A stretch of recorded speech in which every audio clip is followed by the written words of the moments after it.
C'est l'heure des éditos sur la télé interactive. Mesdames et messieurs, bonjour et bienvenue à votre émission La Tribune des éditos. C'est un rendez-vous de votre télévision True TV pour décrypter, analyser, parcourir l'actualité nationale et internationale à travers les commentaires et analyses dans les différents médias. Eh bien, les colonnes de vos médias ont traité plusieurs sujets durant la semaine. Ainsi, à cette émission, il sera question des propos haineux et menaces de liberté d'expression. À cela s'ajoute le dénouement de la crise au CSE. Et enfin, il sera question des conclusions du sommet de la CEDEAO. Voici les grandes lignes pour cette émission de la Tribune des éditos. Et mes invités pour cette tribune, c'est tout d'abord Daouda Kinda, il est journaliste au quotidien. Bonjour et bienvenue. Merci, bonjour. À vos côtés, nous avons Michel Nanan, qui est rédacteur en chef adjoint aux éditions Le Pays. Bonjour. Bonjour. La récurrence des propos haineux et des menaces sur la liberté d'expression a retenu l'attention des médias en début de semaine. Au journal Le Quotidien, l'édito sur la question était intitulé « Transition au Burkina », Haro sur ses soutiens zélés et nuisibles qui appellent au meurtre de citoyens. De quoi s'agit-il, Daouda Kinda? C'est désolant quand on constate tout ce qui se passe ces derniers jours. Il faut dire qu'incontestablement, le capitaine Ibrahim Traoré, lorsqu'il prenait le pouvoir, lorsqu'il renversait le lieutenant-colonel Paul-Henri Sandaogo Damiba, il a bénéficié d'un soutien populaire. Ça, c'est indéniable. En tout cas, une bonne partie de la population dans les grandes villes ont apporté leur soutien au capitaine Ibrahim Traoré parce qu'on se disait que le lieutenant-colonel Paul-Henri Sandaogo avait dévié un peu des objectifs de la transition, c'est-à-dire la lutte contre le terrorisme, le retour des déplacés dans leur localité d'origine. Donc il y avait une certaine déception qui a poussé une bonne partie de la population, en tout cas comme je le disais, à soutenir le capitaine Ibrahim Traoré. Mais ce soutien populaire-là, on remarque que ces derniers jours, il y a une bonne partie encore de ces soutiens-là qui se prennent peut-être, j'allais dire, pour le centre du monde. Pour le centre du monde. Mais je voudrais préciser que tous les régimes ont leur soutien. Sous Roch, on avait des gens qui le soutenaient. Sous le président Damiba également, on avait des gens aussi qui le soutenaient. Des personnes zélées en griffe, il faut le dire, il faut dire les choses telles qu'elles sont.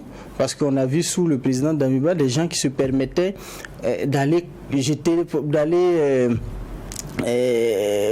perturber des conférences de presse, des activités, parce que pour eux, personne ne doit être contre le chef de l'État et les dirigeants. C'est la même chose qu'on constate aujourd'hui avec les soutiens du président Ibrahim Traoré. Il faut le dire, il y a un groupuscule qui est là, qui, lorsque tu prends position, peut-être contre une décision du gouvernement ou contre le président Ibrahim Traoré, on te voit nettement comme l'ennemi du peuple.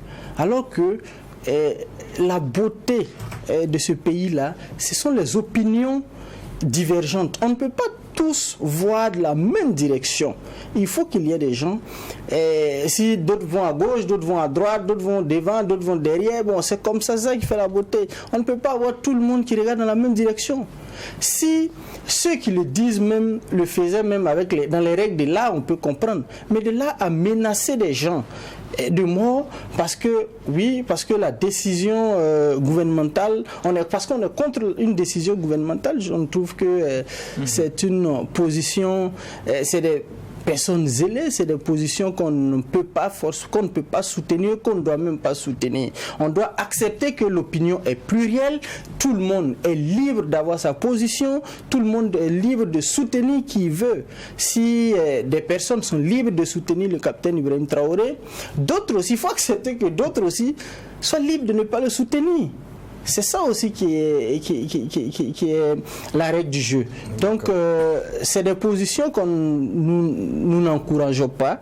Et c'est vrai, nous sommes dans un contexte vraiment difficile marqué par la lutte contre le terrorisme. C'est vrai, tout le monde doit apporter son soutien au régime là pour pouvoir lutter efficacement contre le terrorisme.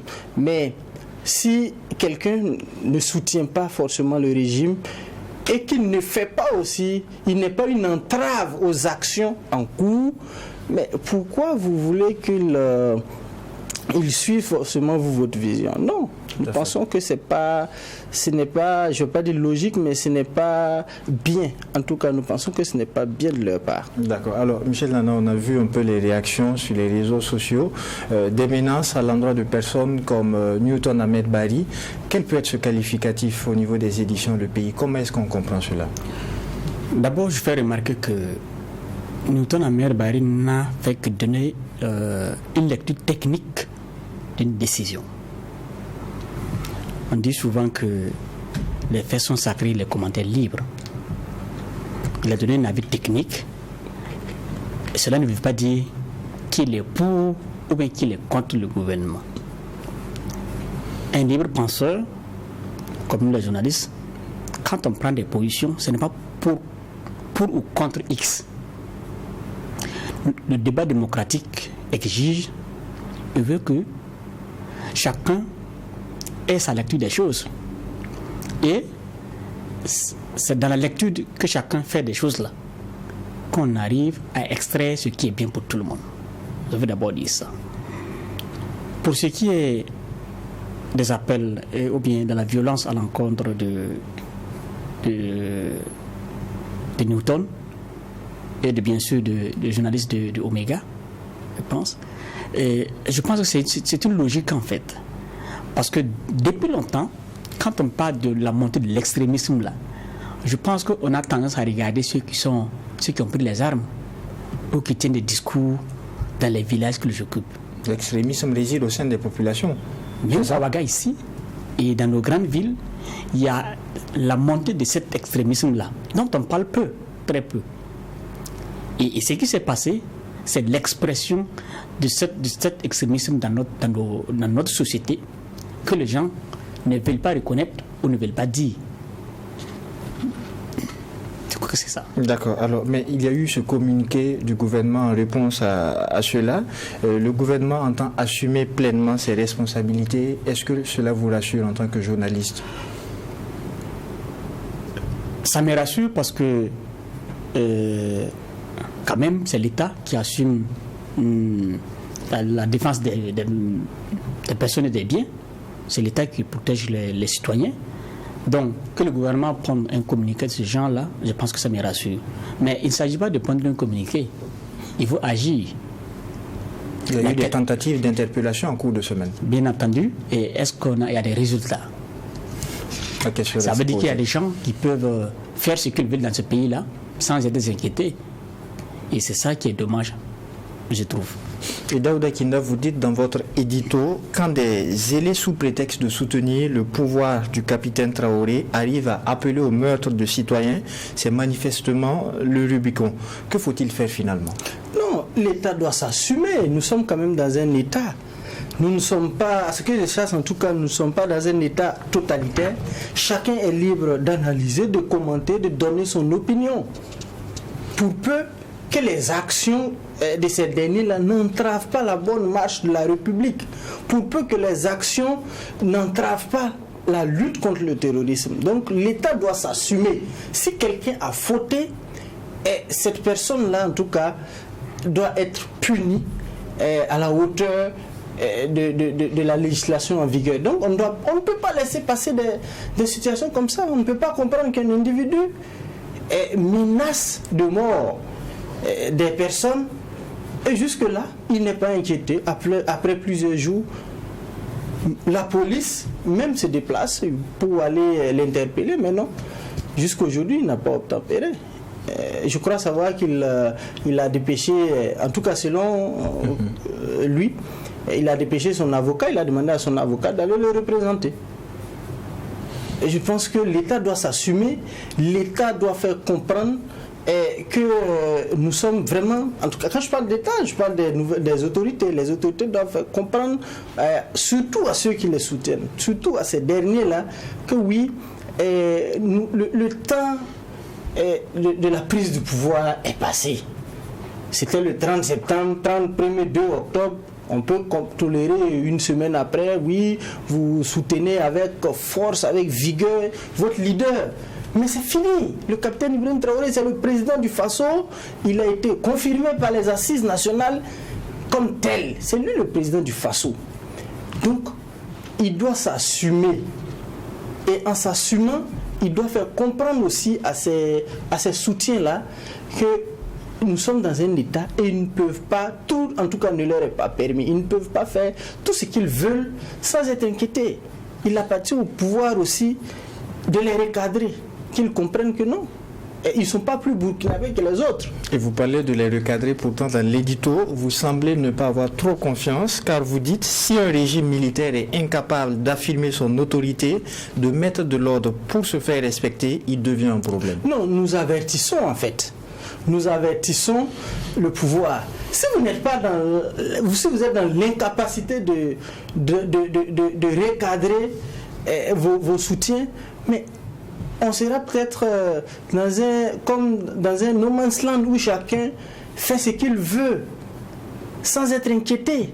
Alors que ce sont les règles que nous établissons là qui nous guident. Si chacun est libre d'outrepasser les règles, si chacun est libre d'outrepasser la législation en vigueur, je ne pense pas que nous serons dans un état digne de ce nom. D'accord. Et c'est également dans ce contexte que les colonnes des journaux ont commenté en début de semaine la suspension de Radio France Internationale, RFI, aux éditions Le Pays. Comment est-ce que vous avez accueilli cela? Bon, d'abord, je vais réagir au propos de Kinda. Allez-y. Je crois que les gens doivent comprendre que si le Burkina Faso est dans cette situation-là, c'est parce qu'on a refusé de se dire la vérité, on a refusé de défendre les principes, on a refusé de défendre des valeurs. Comment rattraper la situation? Ici,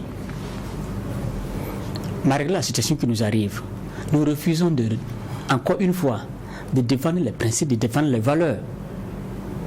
Et je pense que nous ne ferons qu'enfoncer. Et ceux qui se disent soutien du président doivent comprendre. Ce n'est pas de cette façon-là qu'on soutient le président. Il y a des soutiens qui détruisent le président. Et là, ce que je vois, il y a certains actes qui ne n'honorent pas le président.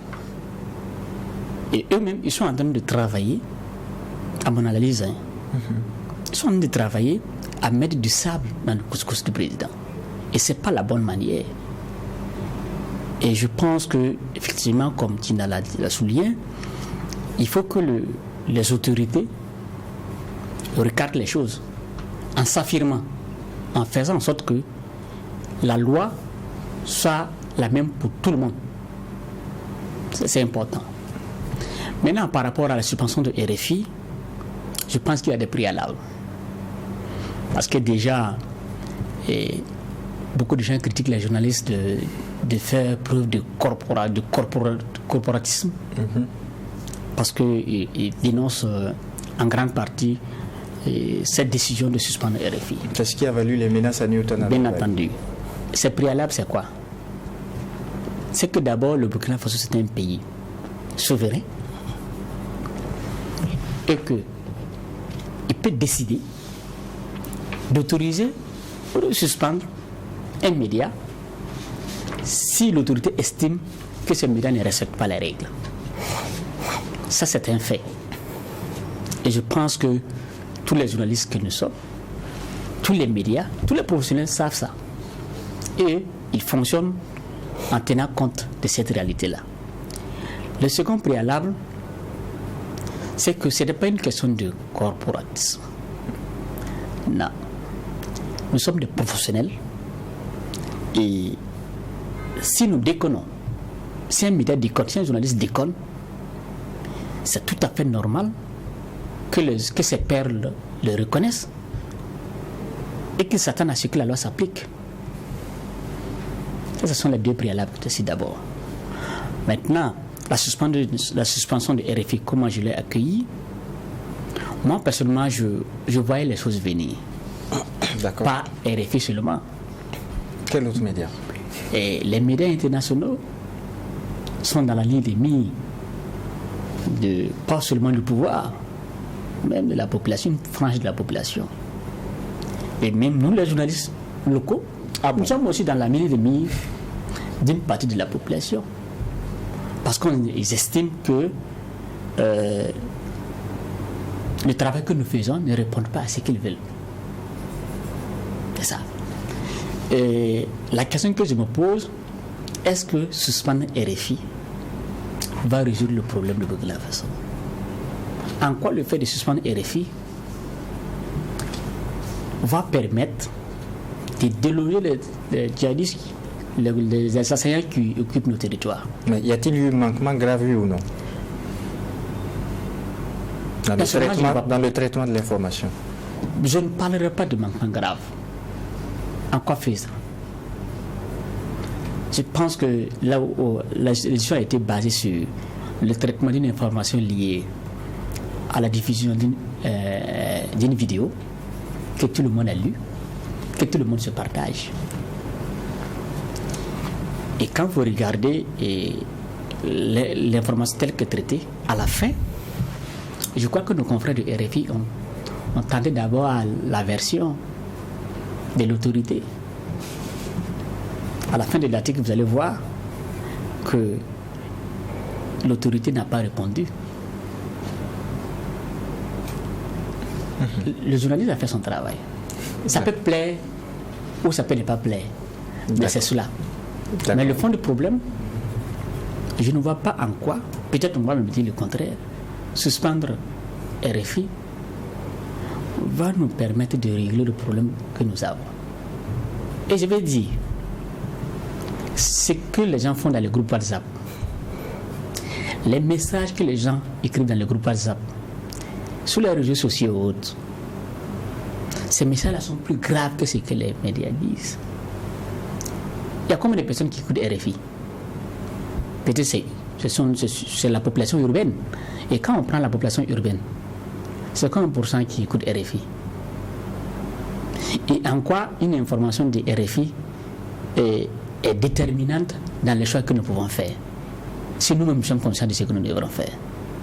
Je pense, moi je comprends le gouvernement, je comprends les critiques formulées par une partie de la population, mais moi sincèrement, j'estime que c'est pas la solution.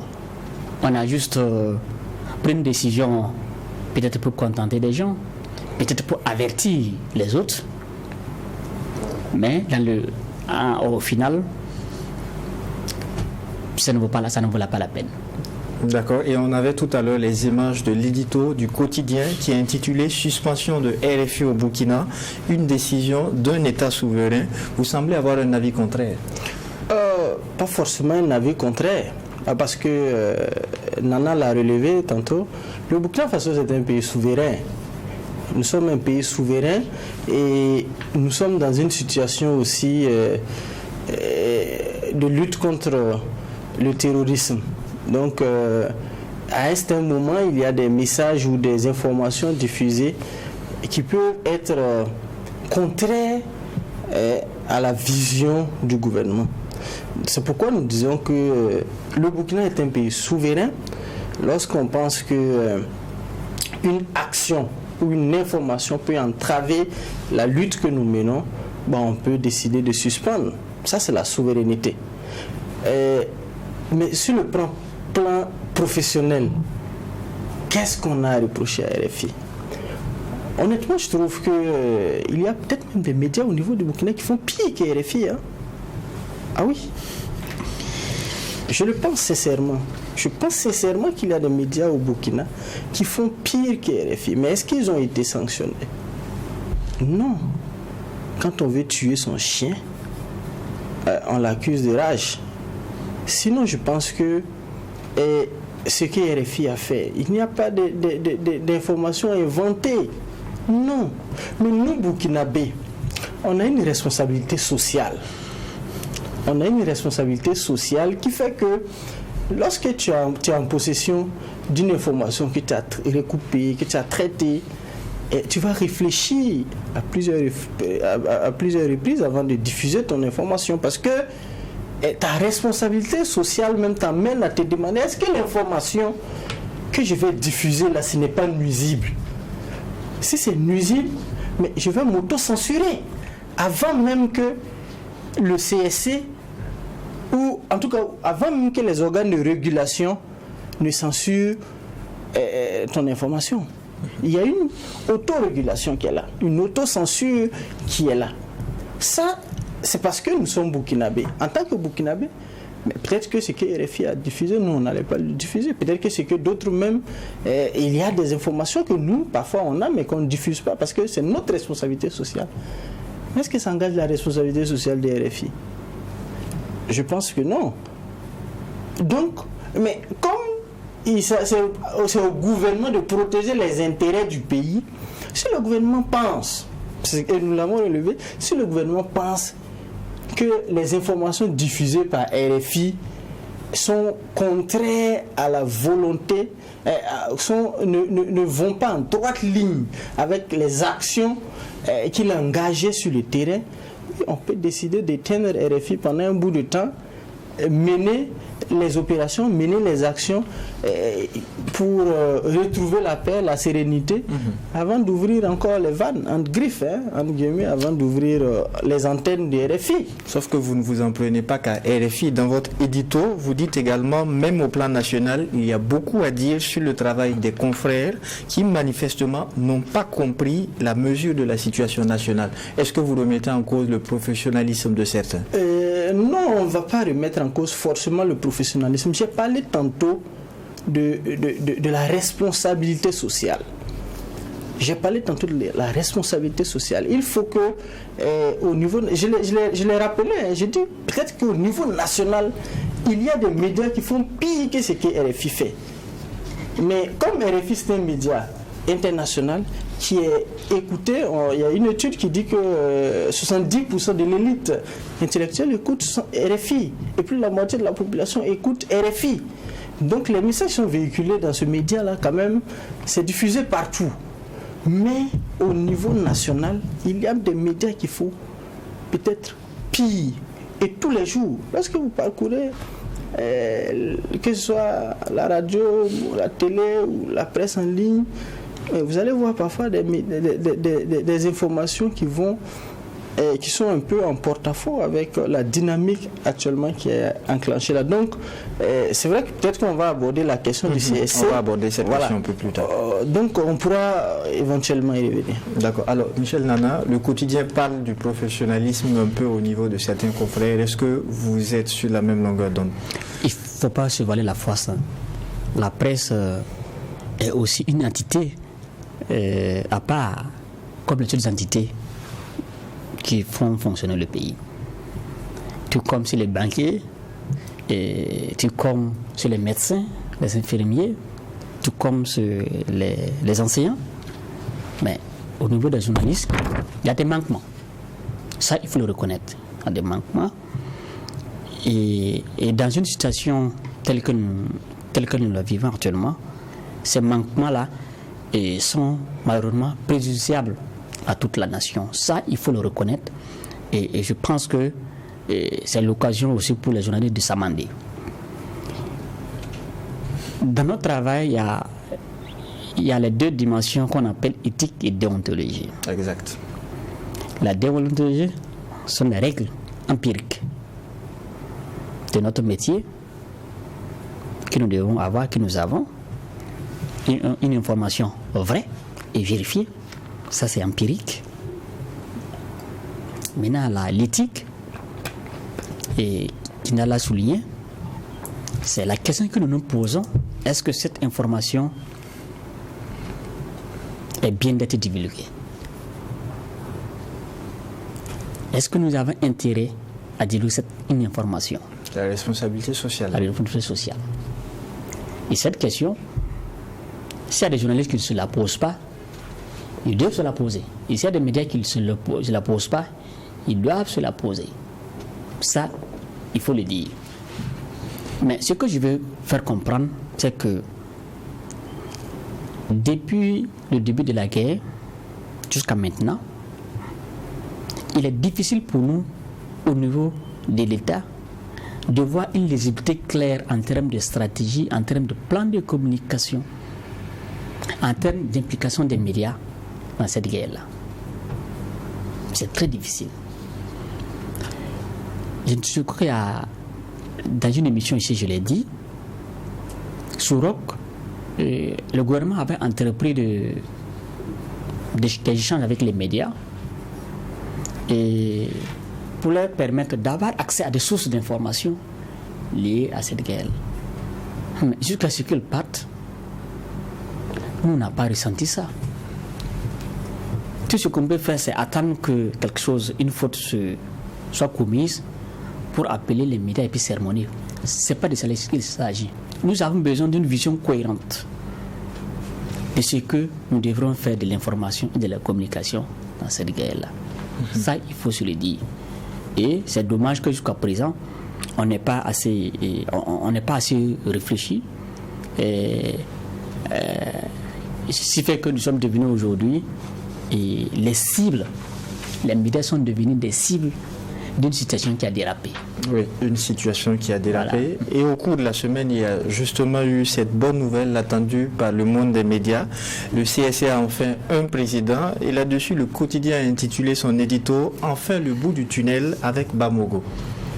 Oui, ce n'est que justice rendue, parce que c'était quand même une plaie. Il faut le dire, c'était une plaie qui était là, qui était en train de se gangréner au niveau du monde des médias. Ce qui fait qu'on n'avait plus d'organes de régulation. Le CSC n'était plus en mesure de fonctionner normalement. Une institution comme le CSC, dans un contexte de crise, dans un contexte de lutte contre le terrorisme, dans un contexte où les fake news pullulent dans nos médias, ou sur les réseaux sociaux, que l'organe de régulation vivote, même pas vivote, que l'organe de régulation même on tente de tuer l'organe de régulation, mais c'est dommage. Donc nous pensons que ce n'est que justice rendue pour permettre à Abdulaziz Bamogo de reprendre sa chose, comme les gens l'ont dit.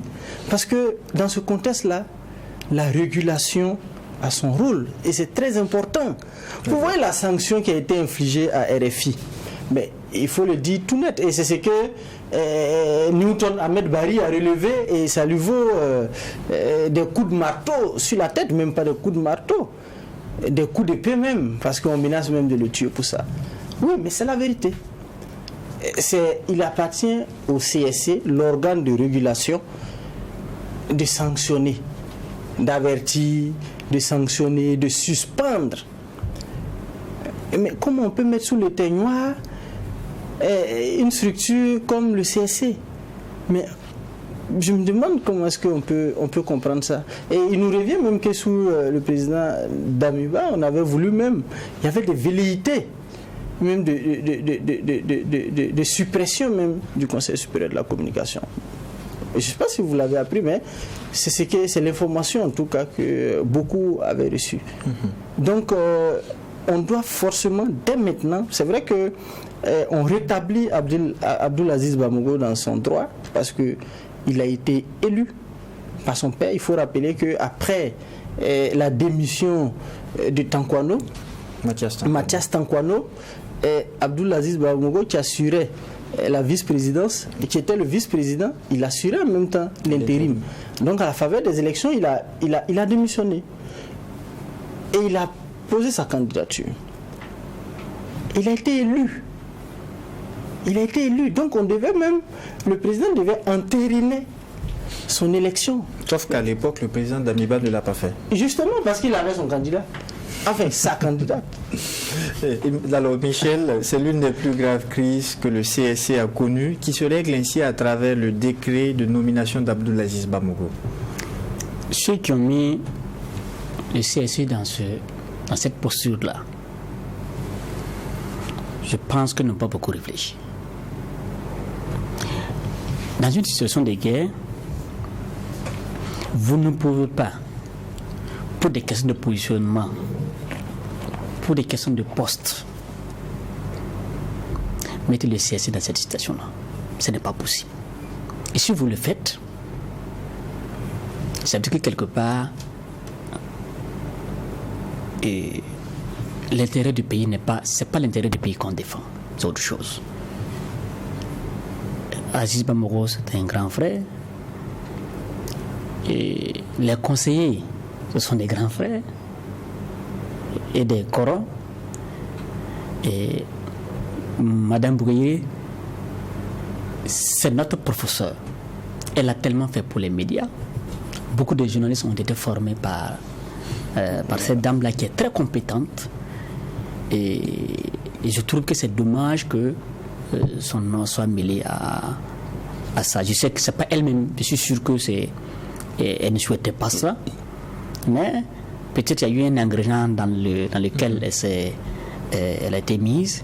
Et voilà la situation dans laquelle nous sommes. Regardez le contenu des médias. Dans une guerre, on a besoin de surveiller. On a besoin de surveiller les acteurs. Et pendant combien de temps? Pendant plusieurs mois. Il n'y a personne pour dire ce que c'est pas, pour attirer l'attention sur ce que c'est pas dans les médias. Il n'y a personne. Comment se fait-il que dans ce pays-là, des gens aient ce courage-là? Moi, personnellement, ça me cœur, parce que ce n'est pas de ce pays-là que nous voulons. Ce n'est pas de ce CSC-là que nous voulons. Nous voulons un CSC républicain qui travaille pour l'intérêt supérieur du Burkina Faso, pour l'intérêt supérieur des Burkinabés, et non pour les intérêts des individus. Maintenant que la situation a été réglée, moi, personnellement, j'applaudis. Et tout ce qu'il reste à faire, c'est de demander à Aziz Bamoro de travailler d'abord à apaiser le climat au sein du collège, parce qu'après, un tel feuilleton, je ne suis pas sûr, et c'est humain, que les esprits et les cœurs soient suffisamment hauts pour pouvoir comprendre et surpasser et puis travailler ensemble. Il faudrait aller vite. Son mandat est vite. Ce n'est plus une question de mandat. Une question de mandat, on lui demande de faire en sorte que le CSC fonctionne et que ce pourquoi les Burkinabés ont souhaité que le CSC soit mis en place là, que le CSC là fasse le travail. D'accord. Alors Daouda, est-ce que vous êtes d'avis avec ceux qui estiment que c'est le manque de courage politique qui a aussi permis que cette situation dure au niveau du CSC, cette paralysie? Bien sûr. Parce qu'il y a eu un manque de courage politique. Parce qu'on ne peut pas perdre aux élections pour traîner l'affaire devant les tribunaux. Les tribunaux tranchent en faveur de celui qui avait été élu par le collège des conseillers et que la machine soit grippée. Il faut dire clairement que l'ancien président, on va le dire, que l'ancien président n'a pas voulu s'assumer, il n'a pas voulu remettre la chose en griffe. Abdoul Aziz Bamoro qui a été élu, il n'a pas usurpé de son titre ou de sa fonction, il a été élu, donc on devait lui permettre en tout cas d'assumer sa fonction, parce que du moment où la justice a décidé à trancher en sa faveur, le président n'avait plus rien à faire que de signer le fameux décret qui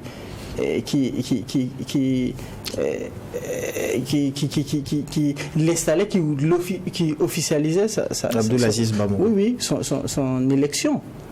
Donc il fallait le faire. Maintenant, je voudrais quand même que cette histoire, cette affaire du CSC soit maintenant derrière nous et que très rapidement le CSC puisse jouer son rôle. Parce que le défi, la situation dans laquelle nous sommes aujourd'hui commande que le CSC quand même joue efficacement son rôle. Et comme Nana l'a relevé tantôt, il faudrait asseoir quand même un climat de sérénité. On sait que la situation, c'est pas au niveau peut-être du collège, peut-être c'est à un autre niveau. C'est un autre niveau peut-être politique ou tout ça qu'on a voulu tuer en griffe le CSC comme ça. Mais il faudrait quand même que les différents acteurs là puissent jouer leur rôle efficacement. On connaît Abdoul Aziz Bamoro, c'est une personnalité très vivace, une personnalité vraiment qui maîtrise le métier, qui sait ce qu'il fait et qui est capable d'attirer l'attention des médias, de prendre les décisions qu'il faut Parce que comme je l'ai relevé tantôt, ce n'était pas au gouvernement d'apporter des sanctions, de sanctionner un certain nombre de... C'est le CSC. Voilà, c'est le CSC qui a habilité à le faire. Donc, on espère véritablement que le CSC puisse rentrer quand même dans ses habits et puis bon... Et c'est d'ailleurs tout le mal qu'on peut souhaiter au CSC. Et notons également que cette semaine a été marquée par les conclusions du 62e sommet ordinaire des chefs d'État de la CEDEAO sur le cas du Mali, du Burkina Faso et de la Guinée. À travers un édito, les éditions Le Pays s'interrogent sur l'une des conclusions: à quand la force anti-putsch? Avant de parler de mon édito, je vais dire que ce qui est arrivé au CSC, on ne doit pas rejeter entièrement la faute sur le pouvoir de Damiba. Pas entièrement. Parce que si la situation était comme ça, c'est parce que aussi les fêtières des médias qui ont des délégués, qui ont des représentants au CSC, donc ces fêtières ont porté le flanc ou n'ont pas fait ce qu'il fallait. Donc, c'est vrai, c'est le pouvoir politique, c'est l'exécutif qui décide à la fin. Mais il ne faut pas aussi que nous oublions, au niveau des médias, notre part de responsabilité de ce qui s'est passé. Voilà. Pour revenir à l'édito, effectivement, la CEDEAO a tenu un sommet. Et il y a deux principales conclusions que nous avons retenues. La première, c'est l'ultimatum lancé au pouvoir malien de libérer au plus tard le 1er janvier 2023 les 46 soldats ivoiriens. Et nous nous demandons, est-ce que c'est la bonne formule? Et nous nous demandons également de quels moyens dispose la CEDEAO pour contraindre les Maliens à libérer les soldats ivoiriens. Je pense que nous attendons d'avoir ces réponses-là d'ici le 1er janvier. Mais j'ai déjà... nous pensons que la CEDEAO marche sur des œufs.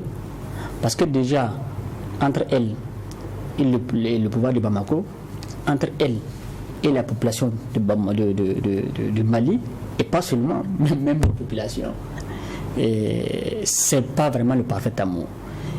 Actuellement, la CEDEAO est contestée, et ce fait que dans cette affaire, si elle ne fait pas preuve d'intelligence, je crois qu'elle va se fourvoyer.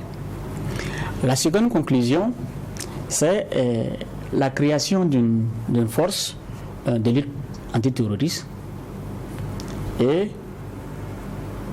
anti-changement constitutionnel, anti-coup d'État. Anti-coup d'État. Voilà, pour ce qui est de la force contre le terrorisme, nous nous réjouissons que la CEDEAO arrive à là, parce que cette décision m'a tardé. Ça fait très longtemps, plusieurs années, que le Mali, le Burkina, le Niger et maintenant d'autres pays ont rejoint. Ça fait plusieurs années que ces pays-là souffrent de la lutte dans cette lutte antiterroriste-là. Et on a eu l'impression que l'instance sous-régionale-là s'est mise à l'écart, laissant l'amunissement, même si la CEDEAO a des éléments dedans, laissant Barkhane faire le travail à sa place, comme si ce qui nous arrive n'intéresse pas les autres pays de la CEDEAO. Voilà. Maintenant qu'elle décide de mettre cette force en place, je pense qu'il faut s'allier, mais il ne s'agit pas seulement de mettre une force d'intervention en place, il faut qu'elle soit opérationnelle. Et on espère que d'ici là, la CEDEAO va passer à l'acte après ces annonces-là. Et le second aspect de cette conclusion, c'est cette force contre anti-coup d'État. Et nous nous demandons comment la CEDEAO a réfléchi. Parce que nous pensons que la CEDEAO ne veut pas traiter des causes. elle veut traiter des conséquences. Parce que les raisons des coups d'État, ce sont des questions, ce sont des raisons liées à la gouvernance économique, socio-politique de le pays. Et nous allons l'aborder en profondeur. Très bien. Et surtout cette gouvernance-là, c'est cette gouvernance qui motive les coups d'État. Parce qu'elle n'est pas ce que la population souhaite. Maintenant que la CEDEAO, au lieu de traiter les questions de gouvernance, veut bander les muscles contre les coups d'État, bon, c'est quand même... on ne va pas dire qu'ils n'ont pas réfléchi, parce que ce sont des gens qui sont très intelligents. Mais je pense que c'est mal embarqué. Dans cette question, nous abordons les changements constitutionnels. On va revenir sur ça. Quand vous prenez les pays de la CEDEAO, il y a des présidents qui ont révisé la constitution pour se maintenir au pouvoir. Qu'est-ce que la CEDEAO, comment la CEDEAO compte traiter ces gens-là? Ils sont assis à la table. Pendant que le président Doumbia de la Guinée et le capitaine Ibrahim Traoré du Burkina Faso et Goïta du Mali ne sont pas assis au sommet de la CEDEAO pour représenter le peuple, parce qu'il y aura coup d'État, mais un président comme Alassane Dramane Ouattara est là, alors qu'il a révisé la constitution. Et il y a d'autres personnalités qui sont là depuis des années, qui ne bougent pas de leur pays, qui sont là jusqu'à la mort. Et la CEDEAO ne dit rien. Je pense qu'il faut pas prendre des peuples comme des nids percés. Il faut que l'instance travaille à incarner la volonté des peuples et non la volonté ou les intérêts d'un syndicat de chefs d'État. D'accord. Et au niveau du quotidien, on s'est également intéressé à ces conclusions. Et sur la question du Mali, votre édito est intitulé « Ultimatum de la CEDEAO sur l'affaire des soldats ivoiriens, des sanctions qui risquent de faciliter la disparition de la CEDEAO ». Oui, la CEDEAO est en train de se fourvoyer. Quand vous discutez avec les populations dans les différents pays membres de la CEDEAO, beaucoup ne croient même plus à la CEDEAO. La CEDEAO est devenue comme une coquille vide, en tout cas pour une bonne partie de la population. Sortez dans la rue quand vous discutez avec tout le monde, mais c'est quoi la CEDEAO? La CEDEAO, lorsqu'on a nos problèmes, la CEDEAO beaucoup voient même à la CEDEAO comme une entrave même. Surtout dans les pays en crise comme les nôtres. On a parfois l'impression que la CEDEAO veut entraver les actions déjà menées au sommet de l'État.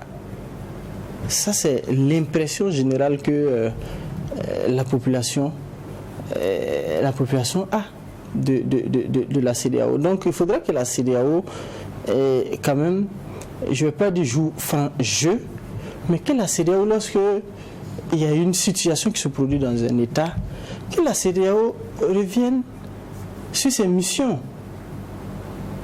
Nous sommes quand même dans un espace sous-régional. C'est vrai, il y a la souveraineté de tous les États. Mais lorsque Nana a effleuré un peu le sujet, mais lorsque par exemple, depuis plusieurs années, un pays comme le Mali fait face au terrorisme, lorsqu'un pays comme le Mali fait face au terrorisme, et que c'est la France qui va envoyer d'abord l'opération Serval, ensuite l'opération Barkhane, pour défendre ce pays membre depuis des années de la CEDEAO.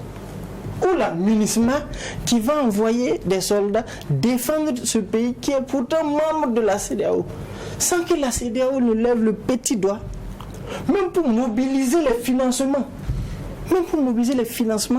Venir en aide à cet État-là. Je ne sais pas si la CEDEAO a déjà, les pays membres de la CEDEAO se sont cotisés, acheter des hélicos, des avions de chasse, des avions de combat, donner à un pays en crise. Je n'ai pas connaissance de ça. Je ne sais pas si la CEDEAO a déjà donné du matériel militaire conséquent. Quand je dis conséquent, ce n'est pas prendre 3 calaches, aller donner à un pays, dire que oui, la CEDEAO agit. Non. aller doter efficacement les soldats de ces pays-là pour venir à bout du terrorisme. Je ne sais pas si la CEDEAO l'a fait. Donc il faudrait que la CEDEAO joue sa partition. Si vous voyez qu'aujourd'hui, les gens ne croient même pas à la CEDEAO, mais c'est justement parce qu'on pense que la CEDEAO ne joue pas franc jeu. On regarde ceux qui sont souvent à la tête de la CEDEAO, souvent ce n'est pas des exemples. Il faut le dire clairement. Mais finalement, elle a également décidé d'aider dans la lutte contre le terrorisme à ce sommet. Oui, après combien de morts? Après combien de morts? Je dis, les gens n'ont même plus confiance en la CEDEAO. La CEDEAO dit oui, bon, à partir de maintenant, là, nous, on va créer une force anti-putsch, là, et puis une force, et il y a certains même qui plaisantent même en disant que non, qu'en réalité, c'est la force anti-putsch qu'on veut créer, mais comme on ne peut pas créer une force anti-putsch, on dit non, bon, c'est une force anti-terroriste et anti-putsch en même temps. Non. Les gens ne croient même plus à la CEDEAO. Et les gens ne veulent même plus que la CEDEAO même. Vous voyez, dans la plupart de nos États, là, on ne veut même plus de force extérieure. Alors qu'au même moment, on dit qu'on va créer une force antiterroriste pour appuyer nos pays. Je parle principalement nos pays du Sahel, la zone des 3 frontières, le Burkina, le Mali, le Niger. Ce sont les 3 pays fortement éprouvés par la crise. Et c'est dans ces pays-là aussi, on ne veut pas de force étrangère. Vous voyez, quand vous discutez avec les populations, c'est ce qu'on vous dit. Et comment est-ce que dans ce contexte-là, la CEDEAO va envoyer encore des soldats sur le territoire? Est-ce que la population va accepter? Est-ce que ça ne va pas se terminer comme le convoi de Barkhane qui a été stoppé à Kaya et même dans plusieurs localités du pays? D'abord, ça a été depuis Bobo jusqu'à la frontière. Le convoi de Barkhane a été bloqué à plusieurs reprises. Est-ce que les forces qu'on va déployer ici, ces forces-là auront quelle marge de manœuvre pour travailler? Vous avez entendu que lorsqu'on a parlé d'une initiative d'Accra, et je vais... est-ce qu'il n'y a pas un doublon en fait? Très rapidement. Il y a l'initiative d'Accra qui entend mobiliser un certain nombre de soldats pour participer à la lutte. On parle du renseignement qui sera basé à Ouagadougou, l'opérationnel à Tamale, au Ghana. Et au même moment, l'initiative d'Accra, les pays membres de l'initiative d'Accra sont en même temps membres de la CEDEAO. Est-ce qu'il n'y a pas un doublon? Est-ce qu'on ne va pas disperser les énergies? Est-ce qu'il ne serait pas mieux qu'on se concentre sur une seule initiative et on accompagne ces pays-là? Et accompagner ces pays, c'est les accompagner sur le plan financier, délier le cordon de la bourse, mobiliser des partenaires qui sont capables de doter efficacement nos pays. Parce que nous sommes convaincus que dans nos États, il y a des soldats valeureux, il y a des individus valeureux qui peuvent nous permettre de nous sortir d'affaires.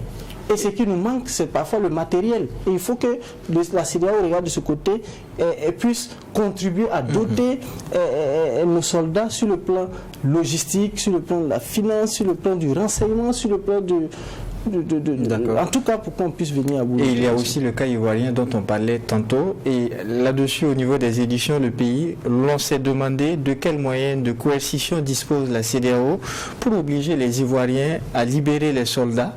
Eh bien, sur la question des sanctions économiques, qu'est-ce qu'on en fait? Je pense que la CEDEAO avait imposé des sanctions économiques au Mali.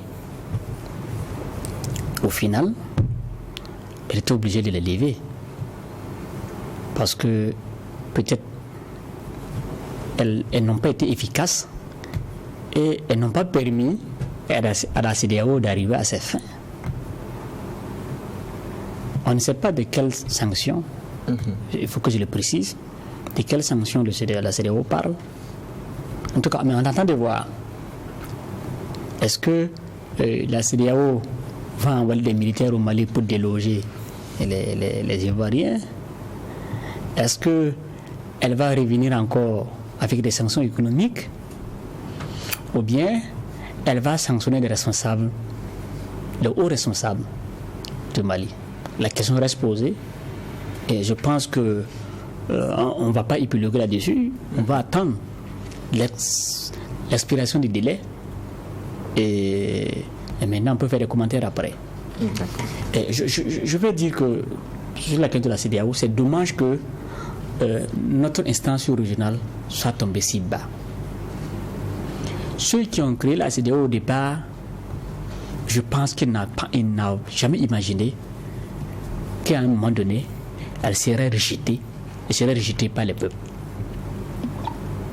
Et si aujourd'hui elle a été rejetée, ou elle est rejetée, c'est parce que quelque part, elle n'assure pas les aspirations des peuples. Et justement, vous parlez d'aspiration des peuples. Vous dites quelque chose dans votre édito. Si le but recherché pour les chefs d'État de la CEDEAO est de se protéger des coups d'État, il faudrait qu'ils commencent par faire leur propre autocritique et bannir à jamais la tentative de troisième mandat. Bien entendu, c'est ce que je disais tantôt. Les coups d'État ont leurs fondements, ont leurs raisons. Il ne faut pas regarder les coups d'État, il faut regarder ce qui amène les coups d'État. Et je l'ai souligné, ce sont des problèmes de gouvernance, ce sont des problèmes de corruption, d'accaparement des richesses, question de pauvreté, c'est tout ça qui envoie les coups d'État. Donc je pense qu'il faut traiter la chose à la racine avant que l'arabe ne sorte. Je pense que c'est très important. Pour ce qui est du troisième mandat, c'est clair, hein? Je pense que la CEDEAO a des textes qui régissent cette question du troisième mandat. Mais on s'est rendu compte qu'à la fin, que les gens ne veulent pas respecter. Et quand on se rappelle du cas guinéen, et Conakry, quand le président Alpha a voulu réviser la constitution, mais la CEDEAO s'est battue. La CEDEAO a tout fait pour le décourager. Mais qu'est-ce qu'il a dit?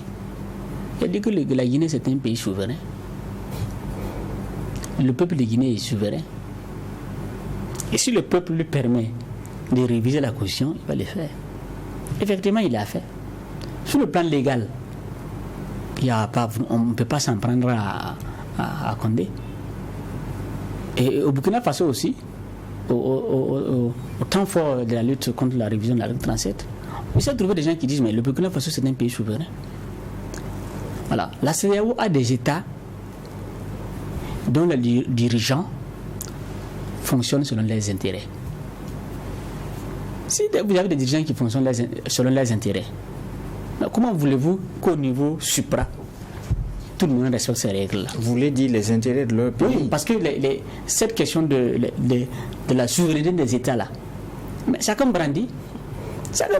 Quand ça l'arrange. Quand ça l'arrange. Mais quand ça l'arrange pas, non. Voilà. Et c'est ça. Je crois que la CEDEAO est limitée dans son action. Et c'est l'occasion pour elle effectivement de faire son autocritique, bien entendu, en corrigeant ce qu'elle peut corriger. Et bien sûr en intégrant des éléments qui permettent de promouvoir la bonne gouvernance dans nos pays, la bonne gouvernance et le développement, bien entendu. D'accord. Et en guise de conclusion, le quotidien estime que bander les muscles, donner des ultimatums et brandir des menaces contre un pays souverain risque à la longue d'obliger certains pays à envisager de se retirer simplement de cette organisation. Oui, c'est pourquoi nous disons que si ça continue comme ça, la CEDEAO va mourir de sa propre mort. Je pense que pour le cas malien, on doit continuer dans le dialogue. Parce que pour le moment, la CEDEAO n'a aucun moyen de coercition. On a vu les résultats des sanctions au Mali. Ça a apporté quoi au Mali? Au contraire, le Mali est sorti peut-être avec plus fort, j'allais dire. Donc, il ne sert à rien de bander les muscles contre le Mali. Les Maliens sont dans une transition, il faut les accompagner à sortir de cette situation-là. Sur le cas des militaires ivoiriens détenus là-bas, il n'y a rien à faire. Seul le dialogue peut nous permettre de nous en sortir. C'est tout. Les Maliens veulent quelque chose d'Abidjan, Abidjan ne veut pas donner. Et quand c'est comme ça, les Maliens aussi disent, ok, tant que vous ne donnez pas, nous aussi on ne libère pas vos soldats. C'est tout. Il faut qu'Abidjan aussi accepte, lâcher un peu du lest pour qu'on puisse, cette situation-là soit derrière nous, quoi. D'accord. Alors en 10 secondes, oui. Voilà. Cela dit, je pense que nous n'avons pas intérêt à détruire la CEDEAO. Que ce soit les peuples, que ce soit les dirigeants, que ce soit ceux qui sont contents ou ceux qui ne sont pas contents, nous n'avons pas intérêt à couler la CEDEAO. Et il faut dire que en Afrique, c'est l'un des exemples d'organisation sous-régionale qui a fait ses preuves. Qui a fait ses preuves et qui s'était cité comme un exemple. C'est vrai que l'évolution des choses font qu'aujourd'hui, la CEDEAO ne répond plus à nos attentes. Mais tout ce qu'on peut faire, ce n'est pas la couler totalement, c'est de la réformer pour qu'elle puisse répondre à nos attentes. Répondre à nos attentes, eh bien, c'est également tout ce qu'on souhaite à la CEDEAO. Et c'est tout pour ce numéro de votre émission, La Tribune des éditos. Merci aux invités qui ont fait le déplacement. Merci à vous qui l'avez suivi. Et merci également à l'équipe technique qui nous a accompagnés. Rendez-vous le week-end prochain pour un autre numéro. Mais d'ici là, portez-vous bien.